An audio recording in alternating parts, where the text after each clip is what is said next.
Okay, so we are here with Lucy Jolly talking about cyberbullying in Teesside University. Would you like to introduce yourself? Yes, my name's Lucy Jolly. I'm Senior Lecturer on the TV and Film and Broadcast Media Production courses. Okay, and broad question, I know, but what is your experience with social media and group chats when applied to university? Positive and negative. It can be a really effective way of communicating. On the courses that I lecture on, there's a lot of group work, and people are in different groups all the time, so it's a really good way of them planning their work and communicating and doing some work outside the timetable sessions. Negatives are that it gets misused often, so there are quite a lot of instances of cyberbullying and also people behaving quite unkindly on social media. So I imagine the university has to intervene a lot. What kind of things can they do? They've got quite a strict set of guidelines. Any kind of cyberbullying you find out about or that is brought to your attention, you have to call the students in straight away to discuss it and try and get to the bottom of it. And if it's quite serious, then you can do a disciplinary with the students where a member of the student union sits in and somebody quite senior in the academic team, an assistant dean or somebody like that, will sit in, and the student could get a warning which remains on their record for the whole time that they're here.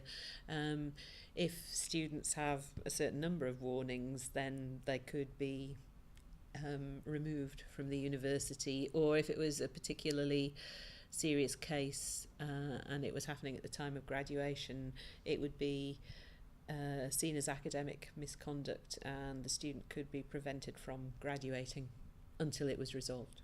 So it's very serious then? Yeah.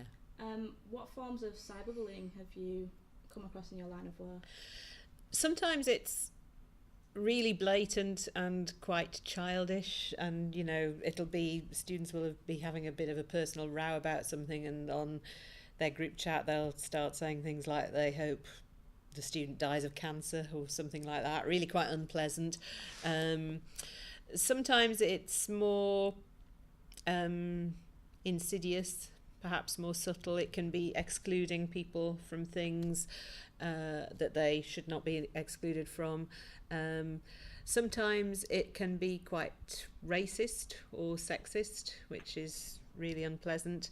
And sometimes it can be a couple of students in the group who are communicating with each other late at night when perhaps they've had a bit to drink, and they're saying quite unpleasant things about somebody else in the group who isn't involved in the group chat at that point, but then they wake up in the morning and see this stuff about them on social media, which can be really very upsetting.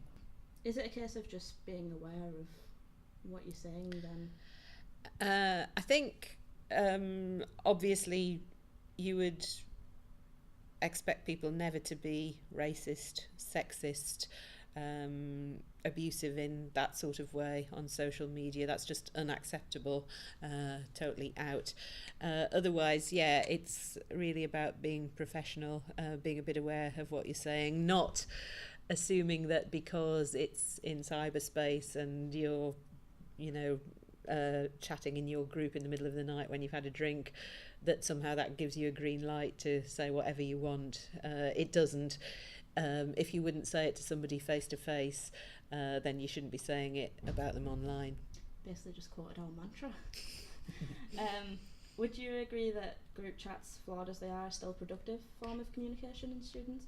Yes, I do think they're productive. I think there's a lot of group work in universities, and I don't think it's possible always to get everybody together in a room at 4 o'clock on Thursday or whatever. People have different commitments, different jobs, but a group chat is a really good way of planning work and assigning roles and getting some work done ahead of timetable sessions. So yeah, I do think it's productive.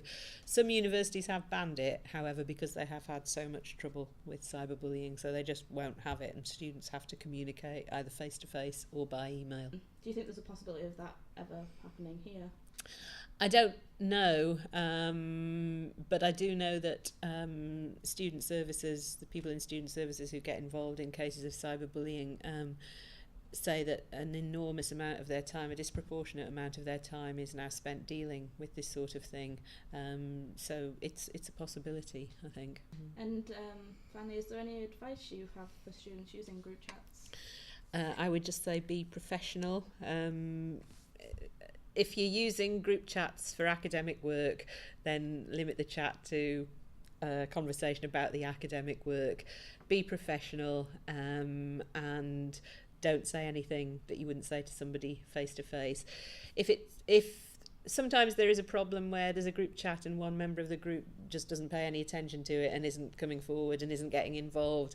In those circumstances, I always say just keep including them in the group chat, let them know what's going on, and then if they feel able to come forward and get involved, they can do, but at least you're doing everything that you can to keep them in the loop.